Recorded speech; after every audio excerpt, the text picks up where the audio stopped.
Drink in the New Year, babies. Click the shutter, embrace the vape, reject the pharma, wish for the roller derby, pray for the wrestlers, dig the hep, kiss the cool, taste the coffee, sip the tea, and above all, you hep cats, achieve psychedelia through sheer sobriety. It don't get more bitchin' than that. Happy New Year, everybody. This is Vandal Drummond, along with Alfredo Esparza. Alfredo, how are you tonight? Doing good, doing good. How were your holidays? My holidays were totally awesome. Elena got me one of those cool little cameras that Ashton Kutcher uses on those commercials. Uh-huh. I got the Derby Chronicles, the roller derby DVD documentary. How about you? How were your holidays? They're horrible. No, just kidding. They were fine. we didn't get many gifts this time around. Oh, just kind of celebrated the holiday for the sake of it. Yeah, there's so many kids now in the family that it's kind of like, okay, we'll just give the kids gifts, and that's pretty much it. Yeah, that when the family has enough kids, usually that's where it goes. Yeah, plus the economy's kind of screwed them all up, so. Boy, is that the truth or what? Yeah. Some things never change. Yeah. Well, they will change. We're like the Lucha Libre. We're like Mexico now. That's right. So, man, Lucha Libre really has to catch on in this country this year. That's what I see in 2010. Yeah, plus the last 2 weeks of Lucha Libre, there was absolutely nothing going on. It has been rather quiet. And ironically, the ongoing lie that I've told week after week was that I would watch AAA. Well, it wasn't necessarily a lie, but it was you saying that Conan made you change your mind and you would actually start watching AAA. So, I mean, yeah, Conan is a great pitchman for AAA. When he would make an appearance on Brian Alvarez's show, he would do such a great job of hyping AAA that I would be driven to watch it, and then I would say halfway through it, okay, this isn't bad, but... And then we found out that you weren't doing it at all. Well, the last time. The last couple of months, yes. The last time. The previous times you probably might have done it, but not this time around. And you know what? I can't blame you for not watching it either. I mean, yes, if I would say the two biggest criticisms I have with AAA, and this is based on watching a good portion of it this past week, the two criticisms are you do feel like you're seeing generally the same feuds over and over again. Even though the angles may change somewhat, you feel like you're seeing the same people battle the same people week after week. Because you are, that's why. This is true. I mean, we've talked about the Fabi Apache, Billy Boy, Sexy Star, Grand Apache. My God. You know, the first time we talked about it, I think it was one of those shows that you wrestled in I think it was that show at where was it? At one of those incredibly strange wrestling shows at the conventions, at one of the convention centers. Yes. I think that was the first time you asked me about AAA and I mentioned it. That's how far back it goes. That was quite some time ago. Wow. 5 or 6 years ago or something. That's going back. Yeah. Now, my second criticism about AAA, and this is my biggest criticism. My God, I have never seen so much time spent on ring entrances on a TV show. Now, it wouldn't be so bad, but you have like a 6-man or an 8-man tag, and every individual wrestler makes a lengthy entrance. Now, I can understand how that would be appealing live if AAA came to your town every couple of months, how the long drawn-out entrances might be appealing. But my God, they do the same entrances week after week. It takes up so much TV time when you could devote it to something much more fascinating. Or you could devote it to the wrestling, and then you could actually complain about the wrestling being so bad. Like La Parka or whatever. You're like, oh, God, show me some more ring entrances. Which I guess kind of drives home the point that Steve Sims made, which I do agree is Ross De Lona. As far as TV shows, I'm not talking about the CMLL promotion. I'm just talking about a TV show. Ross De Lona has it down. 30 minutes. Short, sweet. You don't get tired of anything. In fact, you crave more content. You want to see more. I know that doesn't say much in that triple A's. And CMLL's attendance is doing really pathetically. But I mean, there are a lot of things I dig about AAA too. Did you like the show? What's that? Did you actually like the show, or did you hate it? Portions of it I enjoyed. Because you told me you were going to try to watch the whole thing. I got up to part of the Conan match. Okay. Conan versus Cybernetico. What I did see was I saw the mini tourney. Yeah. Neither here nor there. I didn't feel like I saw anything I haven't seen before. Well, that match kind of fell flat with that guy getting hurt. Yes. Yeah, that really blew. Yeah, when he got hurt, it was pretty much just... Yeah, that's never fun to see. Yeah. One of the things I used to see all the time on AAA that I do have to say they made such an immense improvement on TV production-wise is you don't have those repetitive audience shots over and over again right in the middle of high spot. Yeah, you still get it. You just didn't see it this time around. Oh, there were very few on this one. Yeah, you'll still get it. They'll do it every once in a while. I won't say there were none. I will not say that they were totally absent, but fewer. Like 6 months ago, they were everywhere, and they spent almost as much time as on audience shots as they did on the wrestlers' entrances. It felt like, anyways. Did they miss any of the finishes this time around to show? Not that I saw. The complete matches I saw were the minis. I saw the Sexy Star and Fabi Apache. I heard it was really long, right? What's that? It was really long, too, wasn't it? Too long. Yeah. Fabi Apache and Sexy Star just went way too long. It wouldn't have sucked if it wasn't so long. Yeah. I thought there was the rip-off of her not getting the full haircut after she, lost to Sexy Star. That's the controversy that's been going around. I thought they sold it at the end well enough, and after Tarantes screwed Fabi Apache out of the match, I thought they did a good job of giving him his brief comeuppance. It was just the whole match was so long that you... Oh, yeah. You were waiting drawn out. I tried watching. I was watching because I watched it at late night. I watched it at midnight. Yeah. And I was like, oh, God, I can't get through this thing. I pat myself on the back for I didn't fast forward through any of it. No, and then I saw what the rest of the card was, and I was like, oh, crap, I ain't watching this. Now, the high point for me, and I'm not just saying this because I'm a mark for Pimpinela Escarlata, but the six-man with Elegido, Pimpinela, and Extreme Tiger versus Silver King, Electroshock, and Ultimo Gladiador was an awesome match. It was really great because it was the closest thing I've seen to just good old-fashioned heel versus face wrestling. Also, that's kind of, I haven't watched a lot of AAA, but it seems like usually when you see matches featuring Elegido and Pimpinela Escarlata, they also feature other transvestites and minis. This was great seeing them in an actual match. And what I loved about this match, it started off with the heels just beating the shit out of the Technicos and, giving them the humiliation in the beginning. And then the Technicos just made one of those great comebacks where they're just smacking the heels around and the crowd is popping for it like crazy. Pimpinela gave, a big wet kiss to Electroshock and he sold it for all it was worth. I see so many matches in AAA where it's kind of a spot fest. It's just going back and forth. Yeah.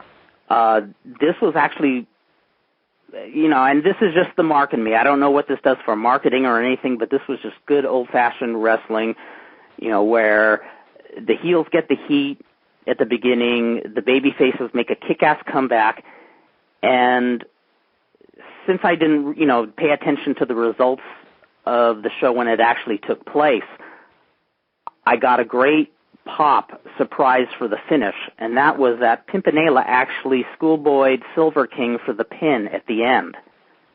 a clean pin, which I was not expecting.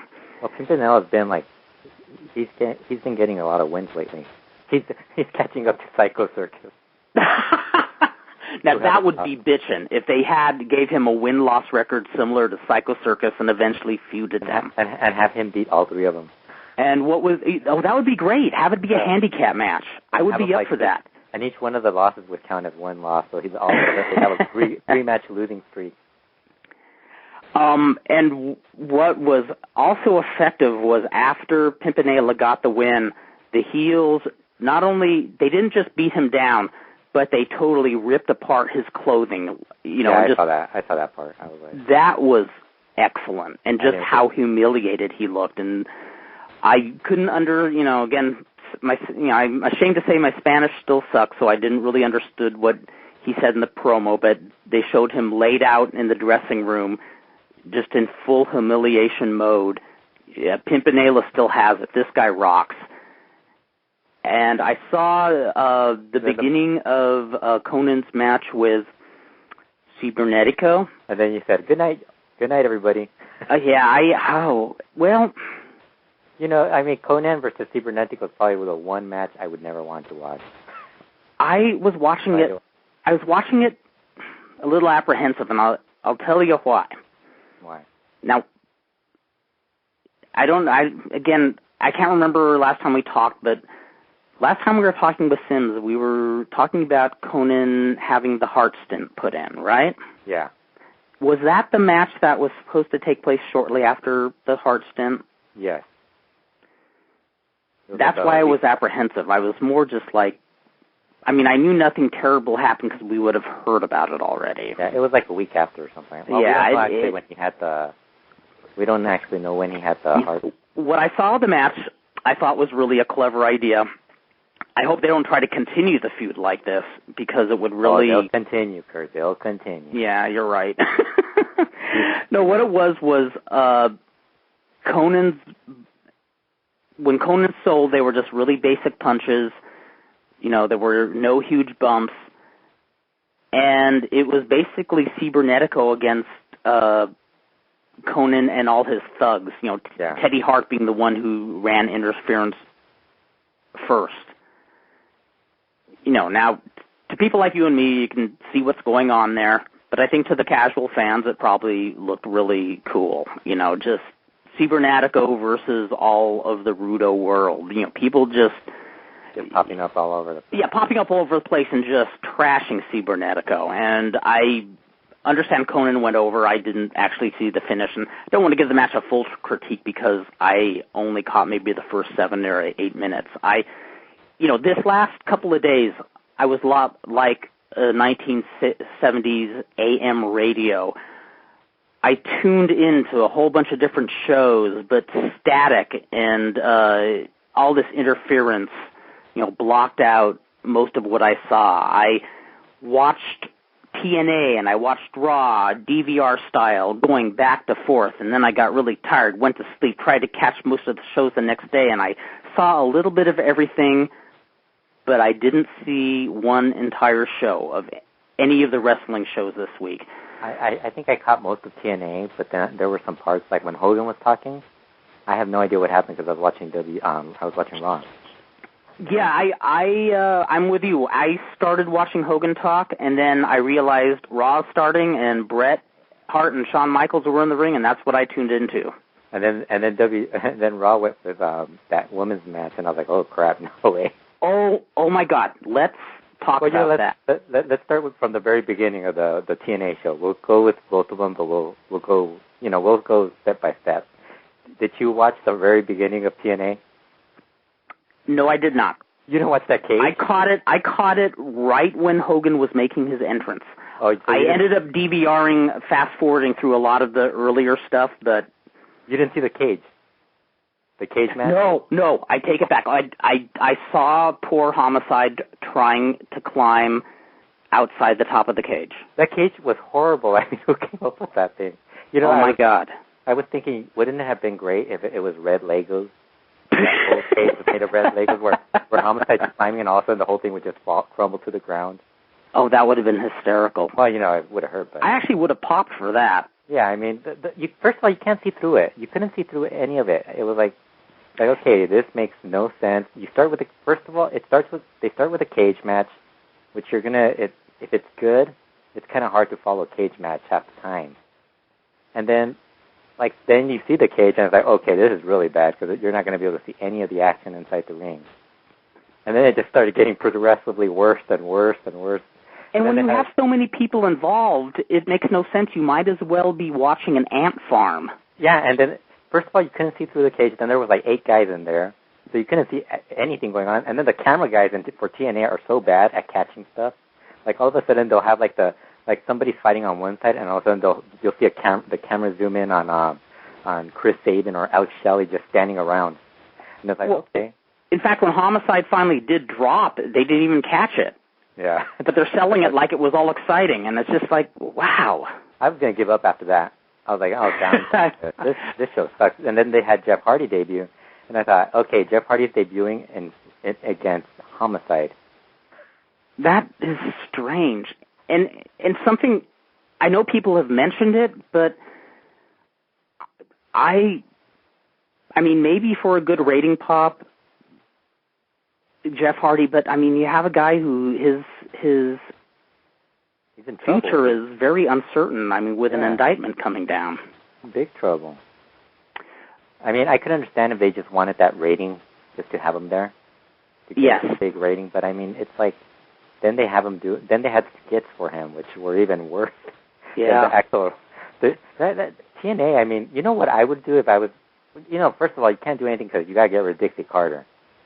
Oh, totally. I mean, I was enjoying it just because I was expecting it to be a train wreck. I mean, I enjoyed it just from the debuts, just from all the debuts and trying to guess who was on there, who's going to show up next. But I mean, there's a simple way of fixing TNA. It's first of all, get rid of Dixie Carter. Easily. Get rid of Vince Russo. Easily, yes. Get rid of Hogan. And then you just go with their roster isn't that bad. And rehire Jim Cornette. Yeah, rehire Jim Cornette. You got pretty good roster. I mean, it's not that bad.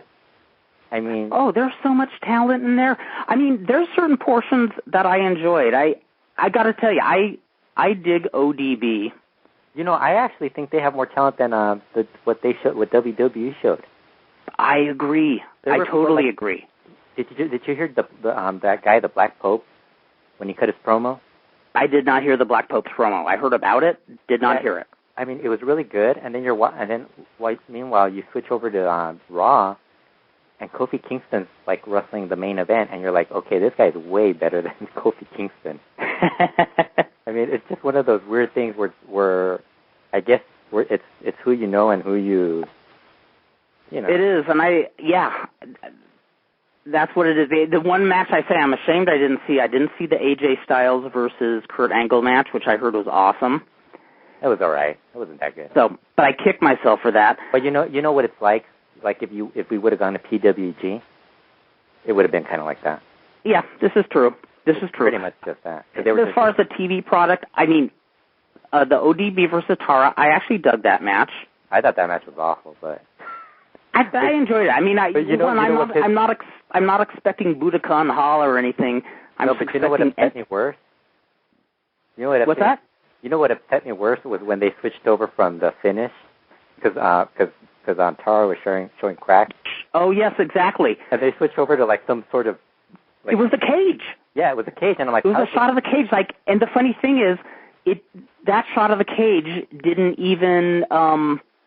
It didn't cover that. They did it right after. Yeah, I mean, it's like, you still saw Tara's butt crack. It was supposed to edit out the butt crack, but it still failed. And then they went to the strip poker thing, and then you're thinking, okay, they're not going to do anything. Why the fuck are they doing the strip poker thing? As I watched that, it's funny because I heard several different reviews of the three gals doing the strip poker. Uh-huh. And what I heard in every review was, why are they doing that? They're not going to do strip poker. Yeah, I mean, and they're on Spike, too, which is kind of weird. Why wouldn't they, like, at least allow... Yes. Well, and the other funny thing is, I realize as I'm watching it, they're trying to make it comedy, but boy, did that fail. Well, Val Venus was all right, but at least we know where Val Venus is now, why he didn't go to CMLL. Yep, this is true. So fun. He showed up on TNA. But This is a fascinating business. I wish I wasn't so busy this week because my plan was to sit down with this big-ass pizza, and I was just going to watch all of TNA and just cackle through the whole thing. And what little of it I saw, yes, I did cackle. It was a blast. But I much more enjoyed, I want to thank you for sending me the link, I enjoyed much more Jim Cornette's rant on the TNA show. Yeah. That was hysterical. You know, but it was so fun. Well, I think there were so many people debuting on that show that, like, Dave Meltzer, when I read Dave Meltzer and Brian Alvarez say that they actually enjoyed it, I'm like, they must have seen some really bad TNA where they enjoyed this. I mean, because there's no. Yeah, I was gonna say. I will say it was better than other TNA shows I saw, Yeah. but that's not saying a heck of a lot. It was better than AAA this time around too. Yeah, it is. Yeah, it was. It was better than Raw too. I mean, I'll give them that. I mean, because of Raw, I watched some of Raw and I was like, holy shit, this stuff. Yeah, the only two selling points on Raw were the opening and the closing sequences. Yeah, I mean, everything else in between was horrible. I mean. And I agree with what everybody said. I thought the way Shawn and Brett played off each other was, I mean, very well executed, very well done. And then the closing sequence with Vince McMahon and Bret Hart, you know, it wasn't so much that Bret got laid out. It was just so minor. It was just like Vince McMahon gave Bret Hart a kick to the nuts. Yeah. Bret fell down, and then Bret got up and just looked kind of like, oh, I got punked. Where I think if you really want to get heat, there should have been some wicked beatdown or something really humiliating. It was almost like you threw a pie in his face instead of doing something really horrid, you know? The pie in the face, that will be on TNA next week. when people tune in. Now, I know this wasn't a high point. This wasn't intended to be any high point of either of the shows. But that Divas match with Maurice and the Bella twins, that is easily one of the worst matches I've ever seen in my entire life. I didn't watch it. I just fast-forwarded through it. Oh, do you still have it on DVR? Yeah. Watch it. It's only a few minutes of your time, but it's a few minutes to just show how god-awful. I mean, it's not just, I mean, I've seen terrible indie matches. I've, seen some terrible mid-level matches, but you're talking about Raw. I've seen Glow Girls matches that were superior to this. And the Divas have a history of having really bad matches, too, so. But this tops them all. This was just horrid. I mean, their moves were so fucked up, I could barely even tell who was on offense and who was on defense. Yeah, I was watching the other women's match on TNA. And the Twin Devils, Los Gemelos Diablo, would be sobbing in shame to where the Bella Twins and Maurice did the switcheroo gimmick, where one of the Bella twins takes a powder when the referee's back is turned and the other one jumps in to take her place. It was so terribly executed, and the switch didn't do anything at all. The Maurice still won. It was. I've never seen as bad a match. I've had some horrible matches, and I've never had a match coming close to that bad. Well, the Bella Twins, I always thought they were done, like not wrestling anymore, like just being those girls that would bring in the guest host. That might be a wise idea. I always thought that was all they did. When I saw them wrestling, I thought they were done. They're still wrestling. They looked like they were done, let me tell you. I was watching, I think at the same time they were showing that Ayako Hamada, Awesome Kong versus Dorita and Taylor Wilde match on TNA. Which I thought was one of the higher points of the night. Yeah, that was probably the best match on that other show on TNA. Yes. But like TNA, seriously, if you ask me about anything other than the debuts, I would probably not remember anything. Yeah, I was like, oh, okay, here's the Nasty Boys. Cool, they got in. Here comes Hall and Nash. They're in. Hall and Waltman. They're in now. And And let me ask you, if we didn't already know who the Nasty Boys were who Scott Hall was, who Sean Waltman is, if we were just your average Joe tuning in, would we have gotten it? Would we have understood, like, why we have to keep on watching? No. Yeah, it would have been lost. And I guess what I'm curious about is what ratings in the upcoming weeks are going to look like. Was this just a one-time pop rating? Because I heard it got like a 1.5, which is dynamite. I have to ask you this. When is the next TNA Impact show? Do they know? Because I don't know when it's on. Is it Monday? I don't know either. I don't know. I keep hearing it's on. I know. I'm assuming it's on Thursday, but maybe it's on Monday. I don't know. I would think they would switch over to Thursday. I mean, to Monday. Oh, I think they should. I think that would be the wise choice. I mean, even if you're getting killed by WWE, there are more people watching wrestling that day. That more people. I mean, people are going to get bored watching the whole Raw show. They're going to switch over to TNA.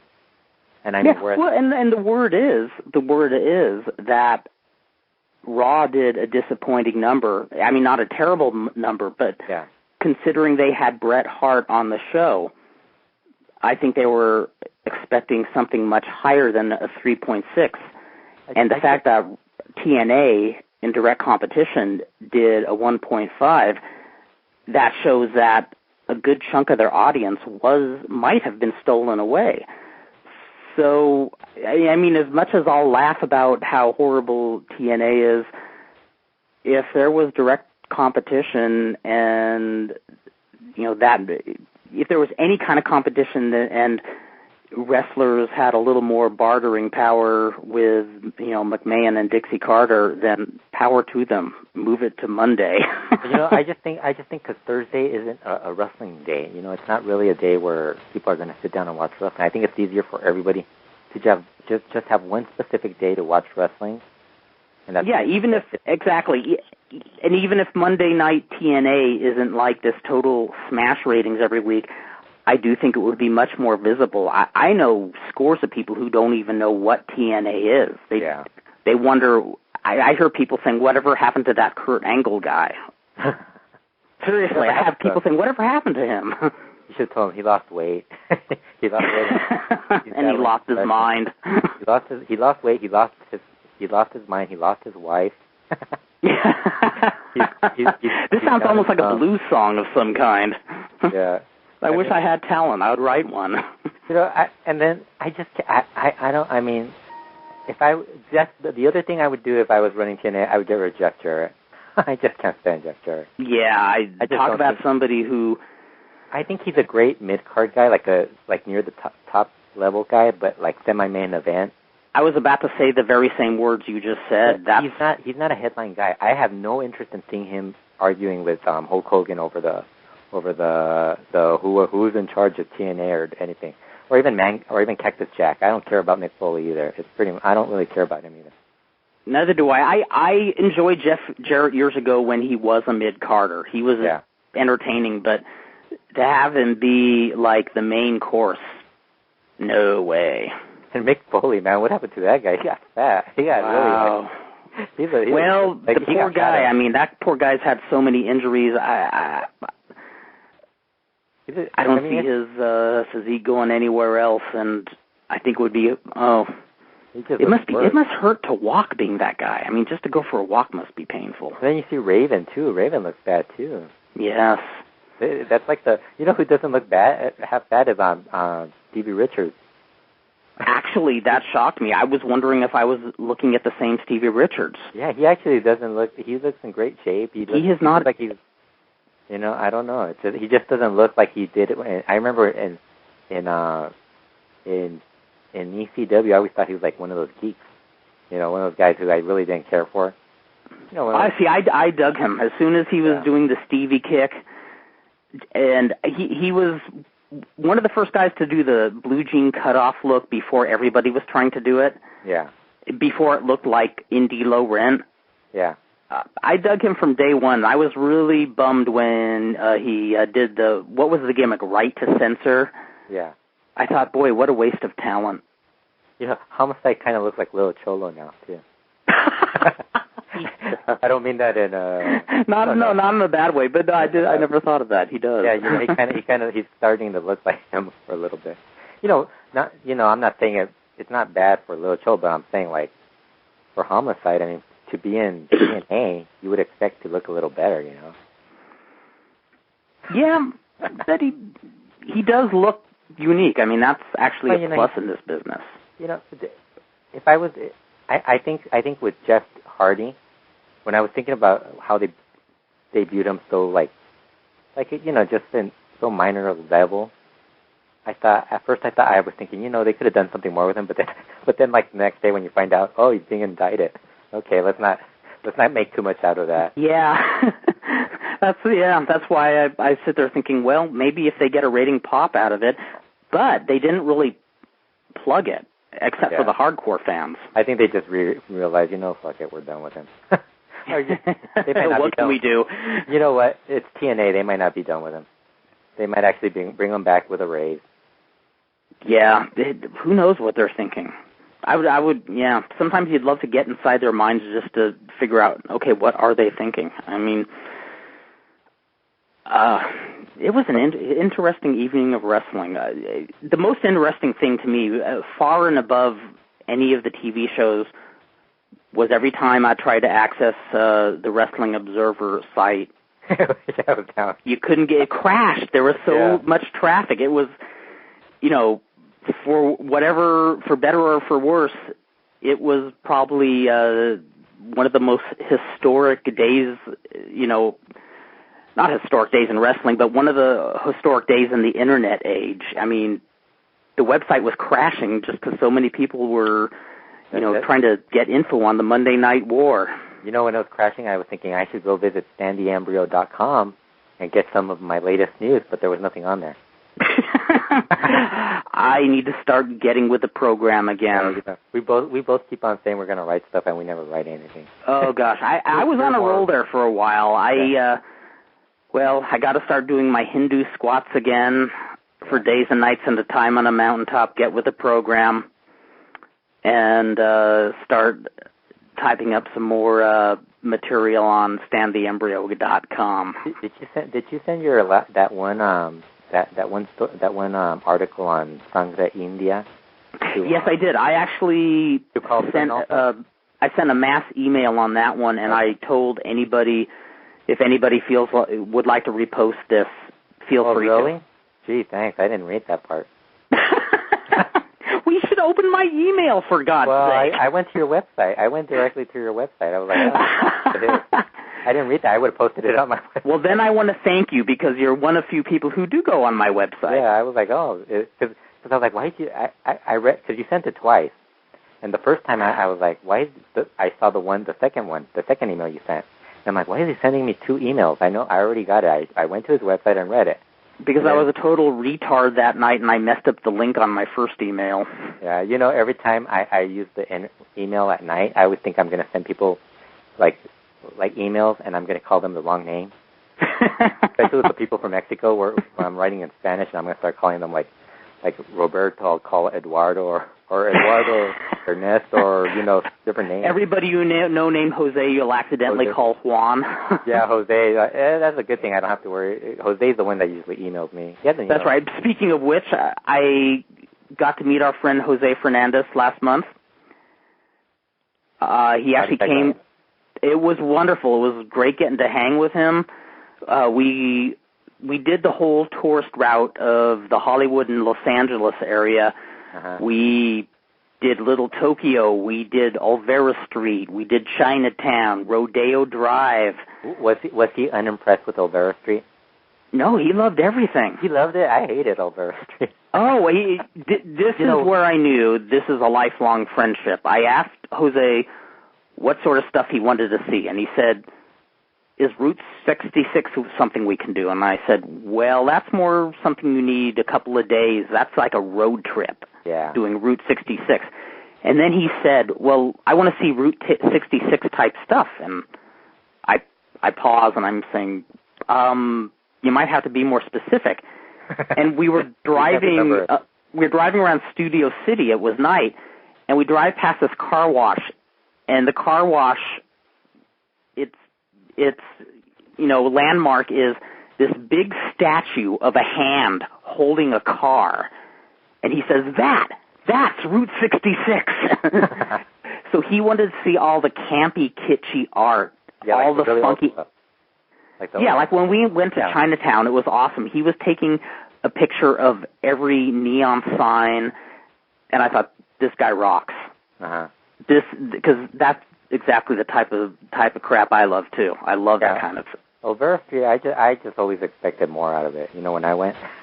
Oh, see, I expect nothing out of it. Especially after being to Tijuana so many times. Yeah, that's what I mean. Because if you grew up in like a Mexican type of neighborhood, or you went to Mexico, you're kind of like Vera. Everybody talk about Vera Street, and you're like, oh, it must be like this really.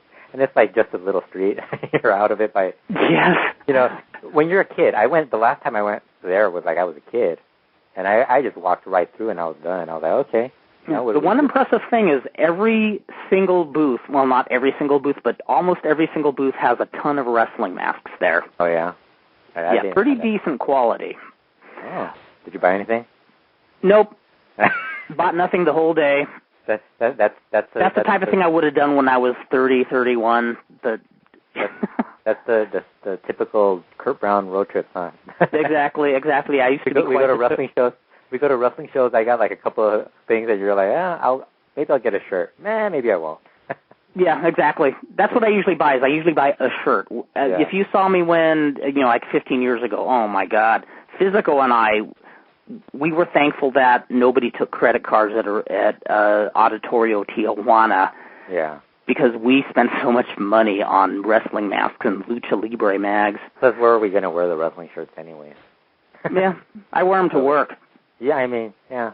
Unless you don't mind wearing them. I'm more shy. I wear them to every place I go except for a wrestling match. Yeah, I know, that's true. I buy a bunch of different T-shirts, and I'm like everywhere I go, people ask me what is that, what does it mean, or whatever, and it's like, I don't know. Yeah. Oh, well, one of the things I know we wanted to talk about. Yeah. After talking about a lot of in the middle of the road and lame wrestling entertainment, the passing of just one of the coolest wrestlers who ever walked this earth, Dr. Death Steve Williams. Yep. Now, what's funny is Steve Williams is one of those cats where I've heard a lot of people, as they were observing his death, were reminiscing on a lot of specific matches. What's funny is... You don't remember any of them? I don't remember specific matches. I just remember how cool he was. I remember... Yeah, that's true. I'm the same way. Because you know what I remember of him? The first thing I remember, like when him and Terry Gordy would just like show up, like UWF would be ending, and all of a sudden there would be a brawl between them two. Like it wouldn't even be like, it would just be Dr. Death coming over, getting ready to fight Terry Gordy. Yes, and he and Gordy were these two big dudes who worked their butts off.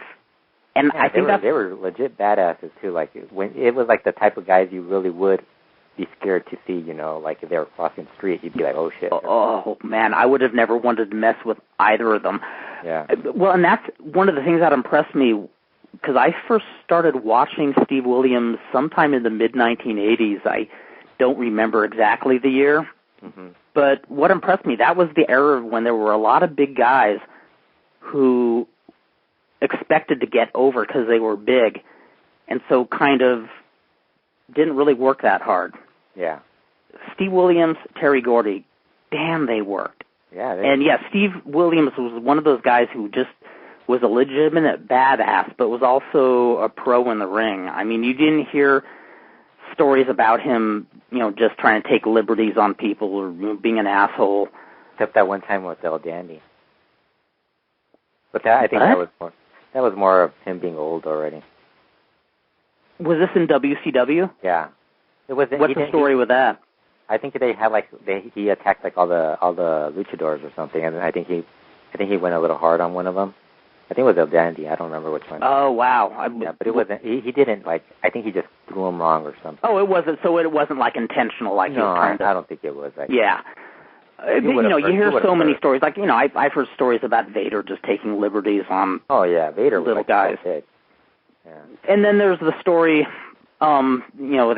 famous now, where he and Rick Steiner actually ripped the door off a car to save somebody from who was in a car wreck. The car was on fire. Uh-huh. It was Dr. Death. Rick Steiner was just there watching. Well, what's funny, when that story broke, it broke, the news stories ran that it was Steve Williams alone who ripped the car door off the car. Uh-huh. And that was because he and Steiner were traveling together, and one was a face, the other was a heel. Yeah. And, Bill Watts, I guess, was livid. I guess it's probably the closest somebody's ever gotten to being disciplined for saving somebody's life. Leave it to Bill Watts to do that. Yeah, but, I also remember, I think it was a few months later, Williams got busted for, I think he had some marijuana on him. And I remember just being livid that people were making a big deal about it. Well, one, you know how I feel about the whole legalization issue in the first place. I think you're a pothead. Well, when they legalize it, I might become one. I don't know. You know where I stand. No, but it made me livid. It made me livid that here's this guy who went into a burning car and saved somebody's life, and they're making an issue of possession of, like, one of the most harmless substances there is. You should have got a free pass. I mean, come on. God, I'm not going to go on a rant here because... Sure. We need a Jim Cornette type of rant.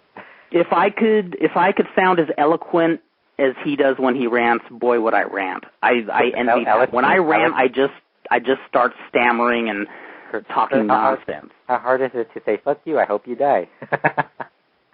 But he does it, and he still gets his point across.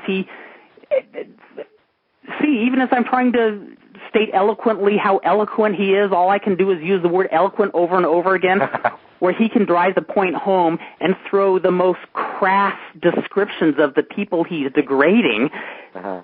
I mean, he has ranting down to an art. I mean, screw all these dumbass talk show radio hosts that think they have it. They don't. No, Jim Cornette has it. The funny thing about that show is, like, it's Tommy Fierro who's hosts the show, and you don't even know it's Tommy Fierro on the show. So it's like, yes, I listened to that one rant he did on Joey Styles over and over, and I had to remind myself, okay, who's the show host again? Yeah, because you hear him one time, like, Jim, welcome back, Jim. And then, like, all of a sudden, hey, how are you, Tommy? And then he just starts, I love it. Hey, what's that? Awesome and all stuff. Like, okay, that's really. Yeah. I think that's the one good thing about Jim Cornette. He should just have his own podcast. He should. He's awesome. I've become a huge Jim Cornette fan. Always been I'm gonna give advice to Wrestling Observer.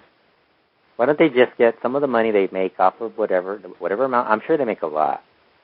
Why don't they use a little bit and pay Jim Cornette to do a weekly show? After every TNA Impact or after every Raw, they're going to get more subscribers in probably. And also, why don't they hire the Cubs fans who redesigned their website, man? Seriously. That thing just keeps on crashing.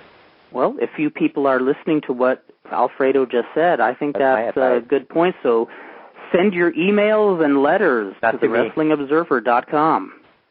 Whatever their email address is. I just go to WrestlingObserver.com and you'll find it. See, I just think because there's a lot of stuff like even I don't know. There's just some stuff I don't like about their website for some odd reason. I don't know what it is. It's just I like the website a lot. Yeah. The only thing that I'm not really into is the board, which I know is one of the big focal points. Yeah. I never go to the board; does nothing for me, and a lot of the guest commentaries. Yeah. I don't think they all suck, but some of them I kind of thought. You know which one I kind of hated? That one by that Kurt Brown guy. Yeah, I know, man. Who does he think he is? The dude's such a dork. You know, it's so funny. Bix, the last time we were on, Bix was talking about how bad the writers are, and I'm thinking, here's Kurt Brown on there. I know, really. What are you saying about me, man? Or Dr. Lucha's on there, too, so it's like you... That's why I become Vandal Drummond on this show, so nobody will know what a dick Kurt Brown is, what a terrible writer he is. But, it's not that they're bad, it's like everybody has the same opinion, though. Like, they all, like I was telling you, somebody should be controversial or something, be completely... Yeah, exactly. A lot of people have similar opinions, or sometimes you read this long story where somebody's overthinking something a little. Yeah. Did you read that list of the 100 matches? I did not read that. I very rarely read lists. It has to be a very interesting list. It was a list of the 100 matches of 2009. The person excluded Lucha, which, that's fine. Well, that would piss me off. I mean, if you're not watching Lucha, and you don't really want to get into it, don't try to add it or whatever. That's fine. But he had a list of 100 matches. I'm like, holy crap, this guy actually remembers 100 matches. I don't think I've watched 100 matches in 2009. I'm pretty sure I've seen 100 matches. I just don't remember half of them. I probably remember like the top 10, or or if you tell me, hey, do you remember that one match between Messias versus Cybernetico? And I'll be like, oh yeah, I remember that. It's like I can't remember that stuff. I remember the 6-man with Pimpy that I saw this last Sunday on TV. That was my favorite match of the year. Give me the list of all the TNA matches. Quick. Give me a list. What did you watch? ODB versus Tara. No, that was 2010. I'm sorry. No, just that one. No, just the last, on Monday, what were the matches on TNA? Well, there was that silly red cage match. Okay. That's what I call it, the red cage match. There was Hamada and Awesome Kong versus those two chicks, Sarita and what's her name? Uh-huh. See, I watched carefully. Yeah. ODB versus Tara, which I dug. Uh-huh. I dig ODB. She rocks. She's somebody with actually some personality. And that's how you... Is that how you remember? I remember the match I didn't see, and I kicked myself. Yeah. It was Kurt Angle and AJ Styles. Uh-huh. And did I see any other matches? No. Yeah. See? Yeah, I watched bits and pieces of everything. It's like, I'm impressed that he remembers 100 matches, but there's no way I would have written about 100 matches. Neither would I. There's so many lists of like great matches. I would be more intrigued with a list like the most unusual angles I've ever seen. Not the greatest angles, the most unusual angles, or even a list like the 10 most disturbing wrestling masks I've ever seen. Something different, something that's going to catch my eye. Yeah. Or the Lucha World 100. Well, no, that's the greatest list ever written. Which you never read. But I understand, Kurt. You never read lists anyway, so. If you want me to read it, though, I will read the Lucha World 100 list. Well, you're probably going to look at it this year. I'll make the commitment. There's going to be something added to it, which you'd be pretty impressed with. Okay. When does it come out this year? Well, it's going to be a while because I'm getting somebody to work on it. Oh, okay. This is even more intriguing. Hopefully he can figure out how to do the I want him to do. Well, he's not going to do the list. He's just going to help out on the part of it. You won't have to read it either. You could just see you'll see what I mean. Yes. Yeah, I do look forward to that. One other thing one match I do remember with Steve Williams. One thing I do, I do remember seeing him live at Budokan Hall on the very same show that Misawa and Saruta had their famous match on, where Misawa got his first big win over Jumbo Saruta. And I remember Steve Williams wrestled Kobashi in the match, and the heat obviously was not near what the heat was for the Saruta and Misawa match. Uh-huh. But this was when Kenta Kobashi was up and coming, and the poor guy. It seemed every match I ever saw him in back in 1990, he would make these decent comebacks, but would just get slaughtered. Man, don't you just hate reading about Kenta Kobashi now? Did you read the most recent thing that? I did not read the most recent thing. What is it? He needs I think his elbow's bothering him. Oh my God! And didn't he already have like nightmarish knee problems or something? Yeah. I mean, I don't. He's man! That he needs like an operation just so he doesn't lose his fingers. Jesus. And if that doesn't, and that's not even possible, that might not even help him. That freaks me out. I mean, it's just amazing how, and that might have been from the head bumps too. So. Yeah. Oh, I'm sure. I mean, there's so much trauma in those Japan matches. Well, even when I think back on the match with Williams, just all the bumps he took in that match alone, and that's just one out of thousands of matches. But I remember there was so much heat every time he kicked out of one of Williams' moves. And I remember that night, I remember him going up to Dave Meltzer and talking to him, but I didn't realize until... Did you get to meet him? No, I never met him, actually. Oh, you didn't get to meet him that day? Wish I did. I was hanging watching more of the matches, and Dave was like, I think about like 30 feet away from me. Oh, he stepped out. He stepped away. Yeah, he wanted me to pretend I didn't know him. Oh. No.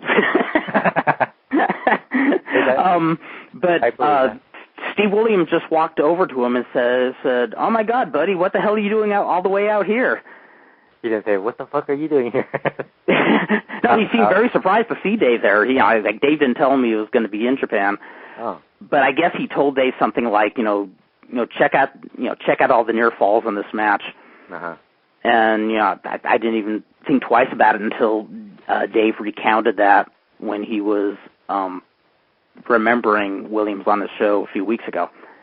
Speaking of all the head bumps and all that, the funniest thing about watching TNA was the fans, what they wanted to see in wrestling. And I thought it was funny because one of them said, more wrestling, and of course they're being interviewed. So there's one thing that's not going to happen.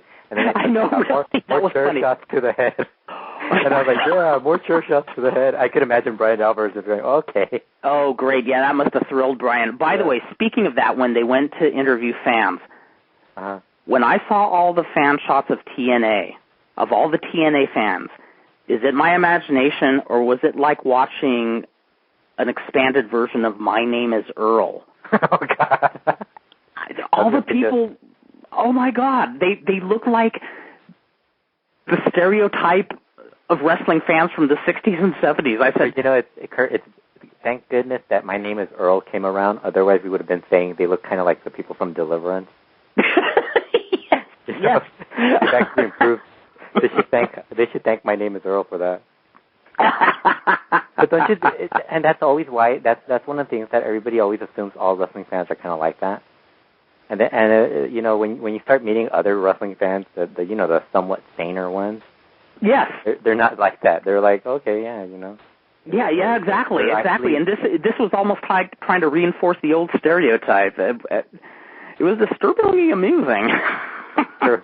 We got a phone call 5 minutes left on the show. Who is calling? It is I. Oh, Big. Is this the Dixie Demon? Yep. Oh, my gosh. So you're late. What happened? I don't know. I was too busy watching Celebrity Rehab. Oh. Oh, my God. Is there a new season of that on? Yeah. Oh, yeah. Is Mary Carey back on? No. How about the guy from Taxi, Jeff Conaway? No, but they got Dennis Rodman, Heidi Fleiss, Mackenzie Phillips, Tom Sizemore. Is this the sex one? Or the... No, that just ended. This is the Celebrity Rehab 3. Oh, okay, the drug one. And it is the biggest mess so far of just how bad these people are. Oh, my Lord. Oh, wow. Well, okay, I'm going to be watching it soon. I'm ashamed to say it. Don't you think they should have had Scott Hall on one of these shows? TNA should have just done that. That would have been great. Full hour of Scott Hall and intervention or something. Yeah, really. They could have a full show on Wrestling Rehab, Scott Hall, Sean Waltman. Well, I noticed that watching the TNA thing, it's like, okay, wait, Jeff Hardy, Scott Hall, Sean Waltman. Sean Waltman, yes. But there was someone else, too, that I was thinking, like, wait, everyone here is an addict. And I was trying to remember who else debuted? Shamor, Orlando Jordan, Val Venus, Hogan. Who else debuted? Oh, Flair, that's what I was thinking of. Flair, yeah, there's another guy. You could actually do a full Celebrity Rehab just with wrestlers. Wow. Yeah, when I see something like Celebrity Rehab, I think, Dr. Jerry Graham, you left us way too early. If he was on one of these shows, he would have stolen the show. He would have gone through the wall or something. Oh, he gone through the wall, and he would have done it naked. He would have done the whole show naked, no matter how hard they tried to clothe him. You know, they would have segments where Dr. Jerry Graham would be calling you. Oh, that would have been great. That would have been like the pinnacle of my career. I would. But I almost think that we'd have more wrestlers on Celebrity Rehab, except that with WWE giving out the free rehab, that they choose not to. Well, see, they shouldn't do the free. WWE shouldn't do free rehab. What they should do is a show. Rehab, Superstars of Rehab. Yeah, that would actually. I think that would get a better rating than ECW. I think we're on to something here. Yeah, I think we are. Or they should have a show. They should have a show that catch people coming out of rehab, and in the show you try to get people hooked again. Oh God. Yeah, like reverse rehab, you know. Yeah, that's not very nice, you know. Call it rehooked or something like that. Oh, you mean like you'd have Brian Christopher like offering? I use him as the example because there was a story going around that he would like when Guerra first got clean and was doing all the indie shows. That like Brian Christopher walked right up to him.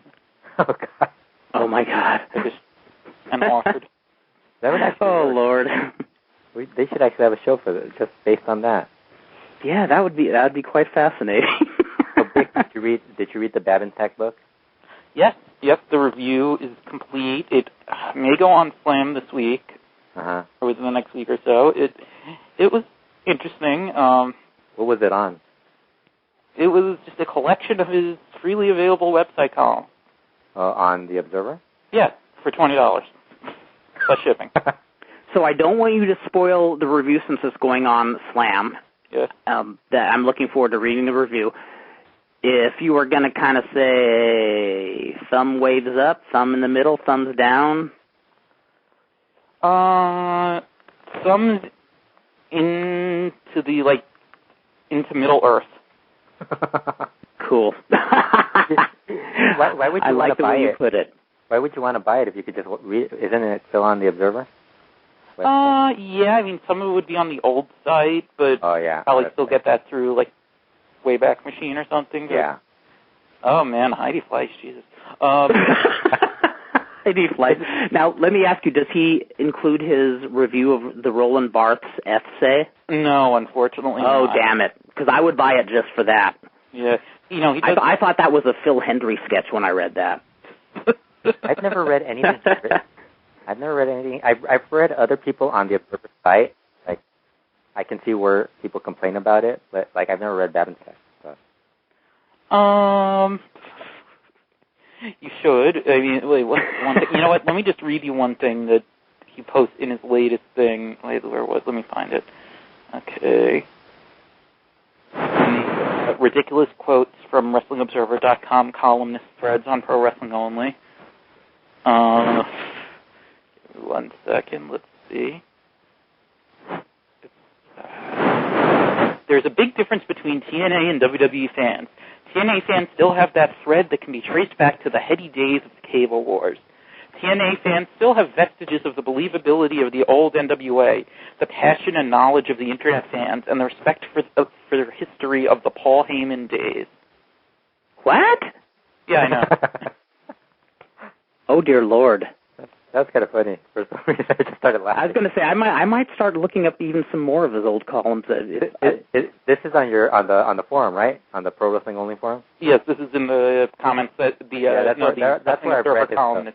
Yeah, that's where I've read some of his stuff. It's like, okay, I don't want to read more of it. Oh, like I said, Phil Hendry characters have not left the air. They're still here. Okay. Oh dear.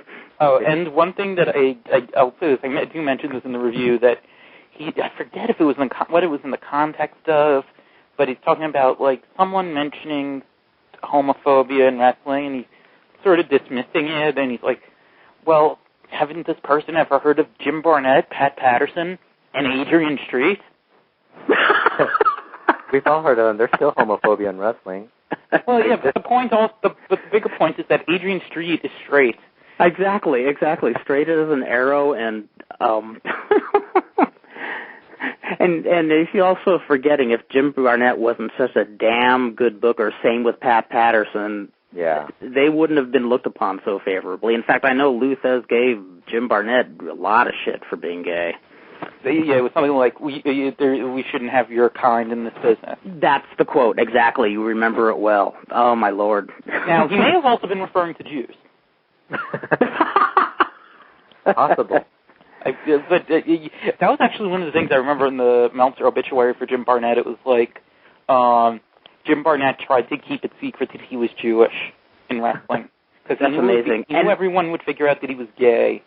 Well, what's funny is it would be worse to be a gay Jew in wrestling. And what was funny is I remember at some point in the obituary, I guess there was a threat that his homosexuality might become public, and so he sat members of his family down and said, okay, I have to break it to you, I'm gay. And they all, I guess, started laughing, saying, well, we knew that already.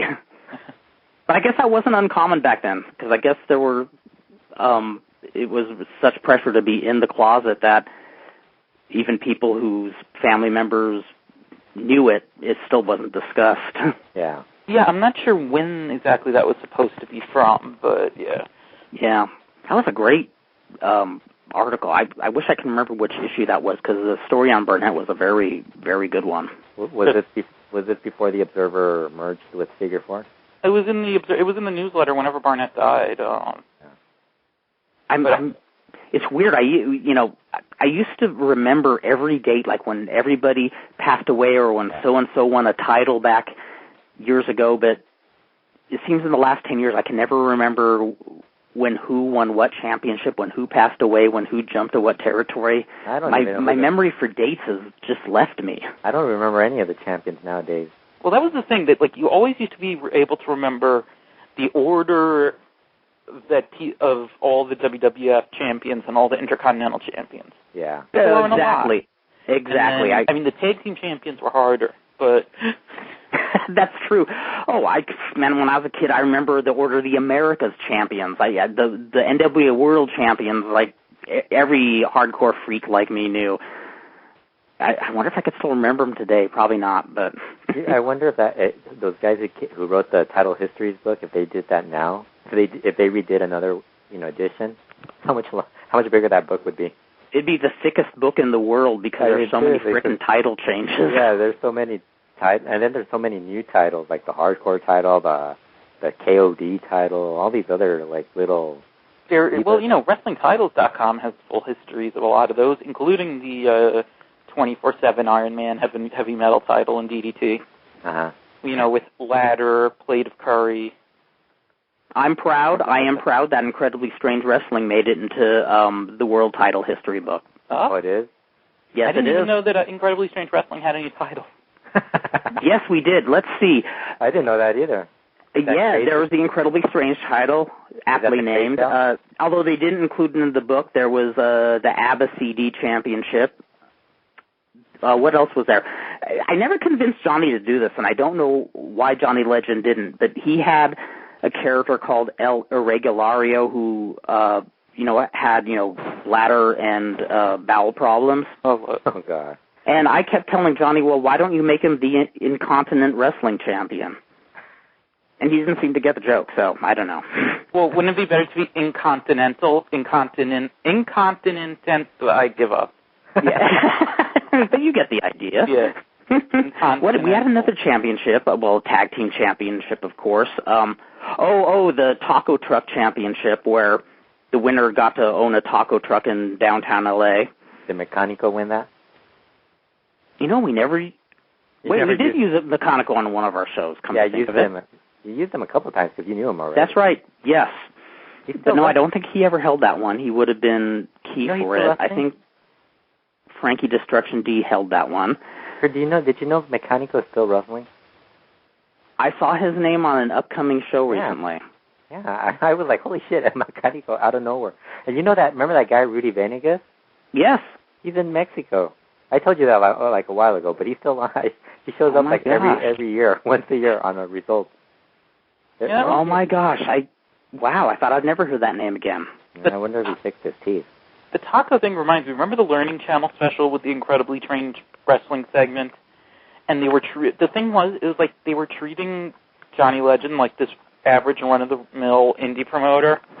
Yes, like I remember that very well. It was like they were not letting on that it was like a gimmick comedy promotion, and it was just like Johnny Legend is looking for ways to spice it up to draw more fans. So he's promoting tortilla on a pole matches.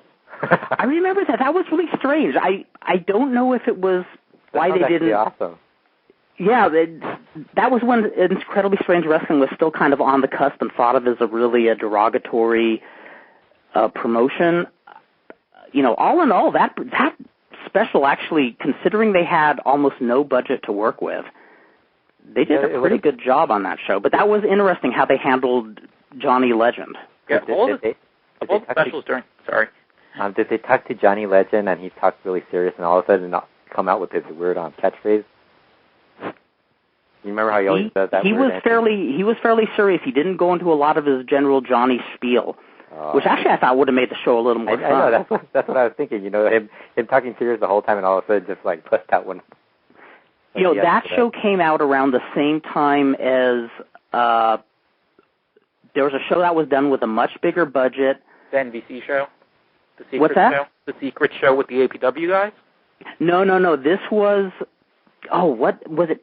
TNT or one of the bigger networks. It was called like the Unreal Story of... Oh, the A&E history thing. The A&E, that's the one, which was really lame in comparison to the Learning Channel. And what was amazing was I was actually, helping out with the Learning Channel documentary, and they were doing it like with no money.